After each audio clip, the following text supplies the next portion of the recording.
Every year we mark June as Youth Month and focus on the challenges the youth are facing in South Africa.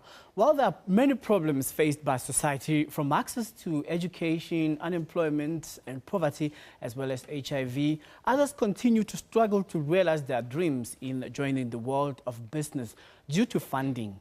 Now, in an attempt to alleviate this problem, Vusi Thembekwayo is opening his heart to young people in South Africa, and he had a successful spell in entrepreneurship and recently sold a majority share in his management consultancy business, Motivate.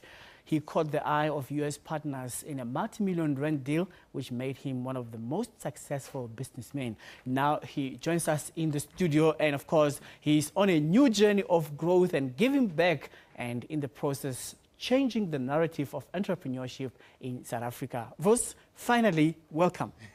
Those are very kind words. Thank you. Ngiyabonga. Yeah. Well, mostly when we talk about Vos, people would know you as a successful businessman. Yeah. But then, how did you start your business and how did you get it right?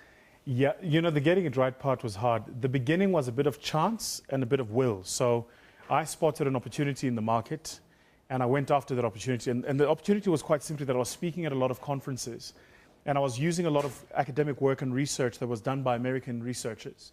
And then I started building my own research function here in South Africa, a strong research business. And some of the people with whom I was working in the US said to us, if you're using our research and you're paying us license fees, let's get into a long-term partnership and relationship, which we did. And what I think they didn't anticipate was the rate at which the business would grow. So, you know, they're a 108-year-old business. They're in 62 other countries. And for 6 years consecutively, I outcompeted all the other countries that we're in. And then eventually they said, we should have a conversation and see if we can buy your business. At first I said no, I've got to tell you. The first time they came, I said no. Because I wasn't interested in selling. I also felt that the time was wrong. But they persisted, and now, what is now close on 3 years ago, when they approached me again, I said, well, let's have a look at having the transaction. And it took about 2.5 years to negotiate the deal and then finally close the deal. You know, what I'm getting in essence is that you have to be in business, you have to do well, and when you have started small, is then when somebody is watching what you're doing, and then when they see potential, then they will do business with you. Yeah, I mean, I think the main thing for entrepreneurs to realize is somebody's always watching, and this is what many entrepreneurs don't realize. If you make important steps at a small level, you never know who's watching. And I said to someone, an entrepreneur who came to our firm just today to ask for funding, I said, never discount the encounter you can have with one person that can fundamentally change your life. And that's, in effect, what's happened with my life, is I've had several encounters with separate people that has, at different levels, changed my life to a different stage. So if you are an entrepreneur, you need to ask yourself a simple question, which is, am I in it for lifestyle or am I in it for legacy? Because you can't do both. So if you are in it for lifestyle, then you live a lifestyle business. You'll drive a nice car, you'll live in an okay apartment, you'll send your kids to an okay middle income type of school. But when you die, your business will die. If you're a legacy entrepreneur, then that's a different kind of thinking. It's more long-term, but it also means you take a lot of pressure up front. So but it's very hard to propel your business to greater heights, especially when you are a guy from Kasi and you're struggling. And it's not only the issue of funding, but is your business living from hand to mouth. 100%. Because when you knock off in the evening, you need to put food on the table. 100%. How are you going to pay school fees, pay rent where you stay, and so forth? 100%. Now, let's bring business closer to home and to the grassroots level. Is it only the issue of funding if you have a great business idea? So funding is important. I just want to make this point. Funding is important. Funding is important, but is not necessary. You can start a business without funding. Here's what people don't understand. A business is nothing more than an application of skill for the commercial enterprise. My skill was speaking. If I can speak and get paid, I'm in business. If I can do a garden and get paid, I'm in business. I don't need money to do your garden. I just need the skill of gardening, right? So I think the mistake many entrepreneurs, and I see a lot of entrepreneurs, especially in Lokshini, make this mistake, which is they think you need the money to start. You don't need money to start. You need money to grow. You don't need money to start. So if you're going out and saying, I want to start a business, give me funding, you're going about it the wrong way, because the funder won't fund you to start the business. It's too much risk. There's too many things you haven't done, too many mistakes you haven't made, that if I gave you 2 million, you have to make the mistakes using my money. It doesn't work. Tell me about the mistakes. What mistakes are we doing as South Africans? Is it a question of hustling, wanting to survive? So there are two fundamental mistakes. The first one is the mindset. We spoke about it. So get your mindset right. You either legacy or lifestyle. Can't be both. Pick one. The second mistake is, I think, the rate at which we prepare people for this thing called entrepreneurship. You know, so today to get a matric, you need a 33% pass rate in maths at maths literacy. That is, by the way, the equivalent of what was in my day and your day, about standard 7, 40% matric standard grade. So basically, the person can't put together an algebraic equation, which means they'll never be able to put together an income statement. So what I'm saying is, when you are an entrepreneur, you lose the benefit of saying so-and-so will do that and so-and-so will do that. You do that when you're in a big business. When you're an entrepreneur, you're the marketer, your HR, your accounting, your finance, your operations, your strategy, your IT, you're all of it. So you need to then get very good at almost everything to survive. But there's a problem now because we want to be ambidextrous when we're doing business. Yeah. But here's the problem. The kind of education system in South Africa, I mean, I come from the Bantu education era, yes. And then I had to really yes. educate myself, even though I was in a system yes. that was graduating from yes. high school to varsity. Yes. But then I didn't know anything about business yes. until I was in it yes. to know more about it. Yes. Then tell me about the synchronization of business yes. academically. Yes.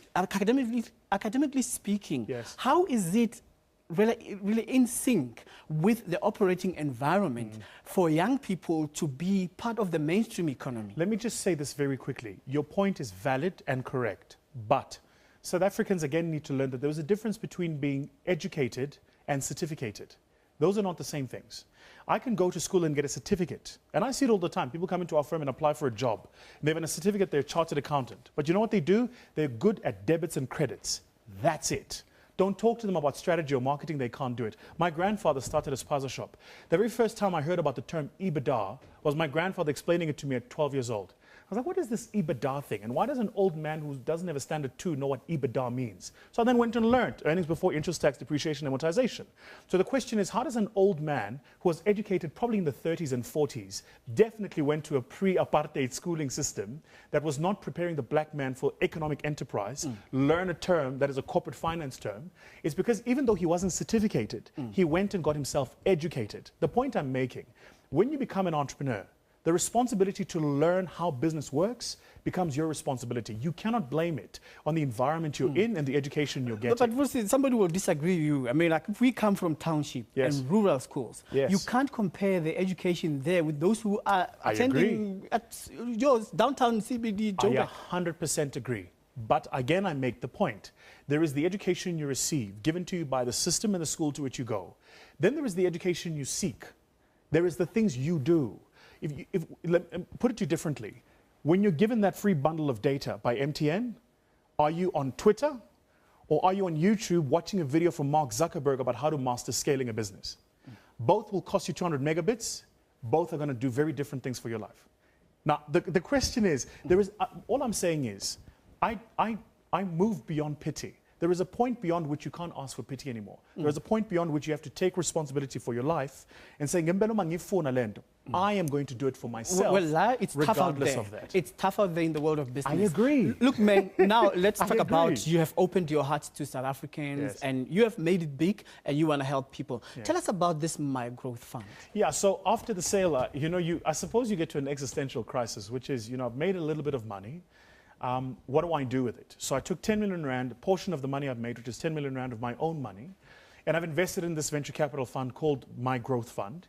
And in essence, what we're doing is we're recruiting entrepreneurs, this is important, who are post-startup, pre-maturity. So your business is running, you're typically doing about R1 million a month. People hear a million rand a year. People hear a million, they go, it's a lot of money. It's 80,000 rand a month. Like Ispaza shop makes 80,000 rand a month. So if you're doing 80,000 rand a month or more, and you're looking for growth capital, then we're the people that you come to. Because, and I just want to make this point, it's an important point to make.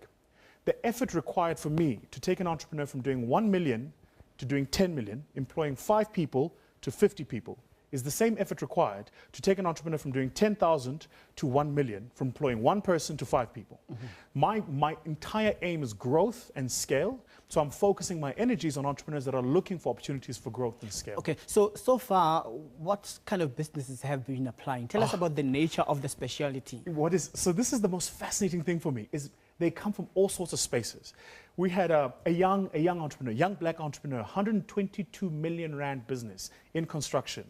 Young lady in fashion, 2.3 million. Another young lady, her business does hair and hair weaving, about 5 million. Another young lady who came in and does training, 38 million. So they are all over the spectrum, which is for me what is exciting.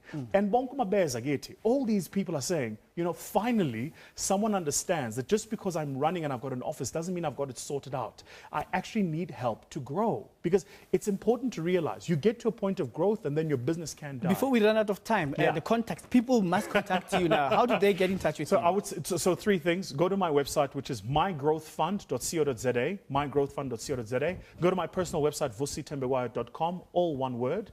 Or just call the office 011-312-7551. Got a ready call center of people willing to help. And we're talking to entrepreneurs. So anybody who'd like to join the program, jump in. Well, Vusi, thank you very much for making time to speak to us, and thank you very much for sacrificing. I know it took forever to get me here, and I appreciate your patience in waiting for me. I'm a very patient man. All right, Vusi Thembekwayo, who is venture capitalist and global business speaker, economic futurist and entrepreneur. So to apply for funding, log on to My Growth Fund on www.mygrowthfund.co.za.